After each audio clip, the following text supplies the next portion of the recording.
บายดีเพื่อนทุกคนวันนี้หนูเลยดีใจหลายทีได้กลับมาถ่ายวิดีโออีกครั้งหนึ่งเพราะว่าบ่ได้ลงวิดีโอประมาณ2 เดือนเต็มๆเนาะก็เลยว่ามื้อนี้มีโอกาสได้มาถ่ายนะเพราะว่าโทรศัพท์กับเพแล้วก็กล้องก็มีปัญหาแน่แล้วก็เลยว่าบ่ได้ถ่ายแล้วก็เงียบไปโดน2 เดือนเนาะแล้วก็ทอนเงินซื้อกล้องหน่วยใหม่แล้วก็ซื้อโทรศัพท์ใหม่มาหน้าสดแบบนี้แน่นอนเลยว่าจะมาแต่งหน้าเนาะแต่ว่าพิเศษก็คือจะมาแต่งหน้าว่าเป็นภาษาผู้ไทยสบายเลยยงเมอตระแฮมโอ้ยบ่แมนอันนั้นเป็นภาษาผู้ไทยเนาะเดี๋ยวมาเริ่มขั้นตอนแรกเราจะมาทาครีมบำรุงก่อนครีมบำรุงก็ตามที่ทุกคนใช้อยู่หั่นแหละเนาะ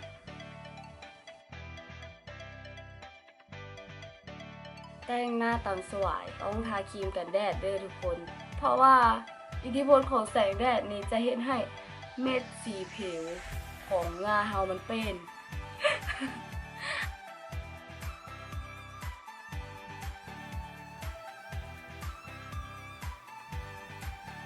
ตอนนี้ทากันแดดเสื้อหน้าแล้วเนาะเราก็จะมาลงรองพื้นแบบนั้น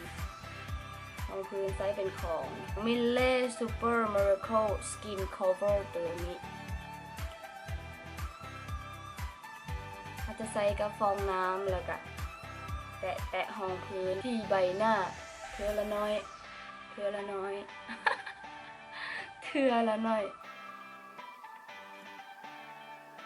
เดี๋ยวเรามาทาแป้งนะที่เว้าภาษาผู้ไทยกับมีแม่นผู้ไทยโดยกำเนิดแล้วก็หนูมีแม่นคนเวียงจันทน์ 100% เพราะว่าเกิดอยู่ลักซาวเมืองคำเกิดแขวงบริคำไซ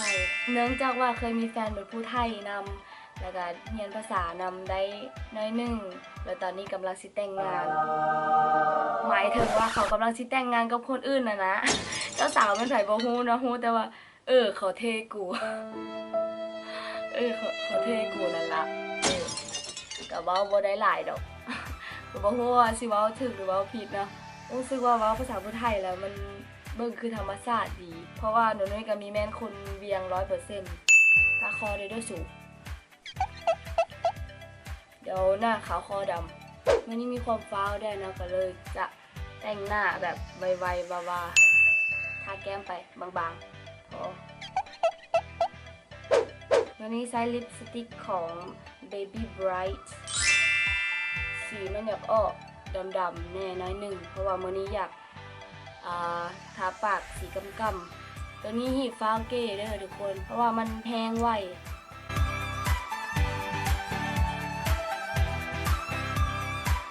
ก็จะย้ำบอนทางในปาก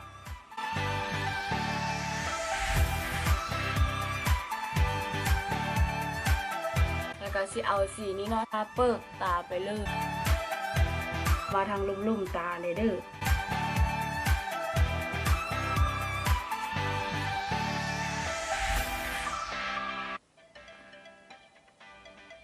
สีนี้เวลาเขาทาต่างๆมันจะออกเป็นสีแบบติดม่วงติดม่วงติดม่วงติดม่วงติดม่วงทากองตาเด้สีนี้งามสีนี้งามเลยสูสวยเหมือนกันนะเนี่ยโอเควันนี้เราจะเน้นตากับปากเท่านั้นพอมาแต้มคิ้วตามอัธยาศัยเลยบ่ได้ลืมฮอตแปลซ้ำถูกเดี๋ยวแป๊บนึงลืมฮอตแปลโดยซอแต้มคิ้ว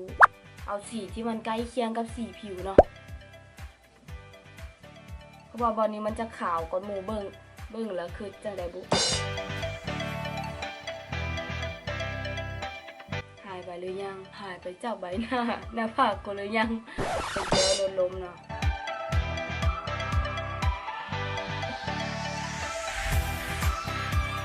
โอเคทุกคนเราจะมาสร้าง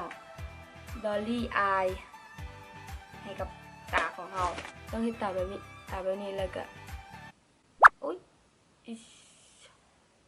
โอ้โหจำหลายบทบ่เป็นอย่างเขาก็เกลี่ยออก มันก็พอดีโอเคมาขั้นตอนสุดท้ายมาแต้มคิ้วมื้อนี้สิไปซิเลยยังมีทันบอกทุกคนเนาะสิบอกว่ามื้อนี้สิไปประกวดแข่งดนตรีว่าซันเดย์แข่งเป็นวงดนตรีแข่งอีกแล้วอาจจะใช้มาสคาร่าของ Maybelline เนาะปัดขนคิ้วมีเท่าไหร่งัดขึ้นมาให้หมดเด้อทุกคนหลังๆนี้เริ่มเว้าภาษาพุทธเริ่มสิเว้าไทยรักษาล้วนๆแล้วเนาะงัดขึ้นมาก็คืองัดขึ้นมานะวิธีเฮ็ดแบบนี้จะเฮ็ดให้ขนคิ้วเฮามันฟูๆแล้วก็คือคนสะอาดตาดีโอเคทุกคนถ้าเยอะได้คิ้วแบบข้างนี้ก็ต้อง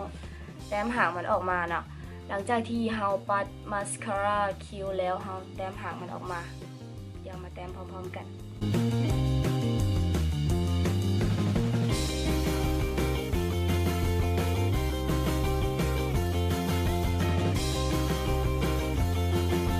หลังจากนั้นเขายังมีพ่อเนาะเขายังจะเอาแปรงแบบนี้ใส่กับสี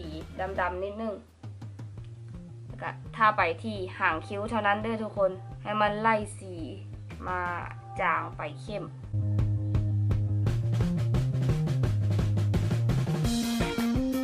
มีคนเปิดเพลงเนาะอยู่ข้างบ้าน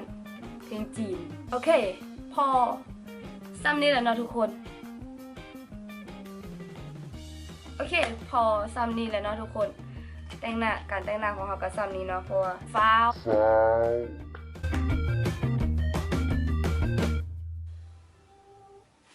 เขามัดผมขึ้นแบบเฮ็ดแบบบ่ตั้งใจ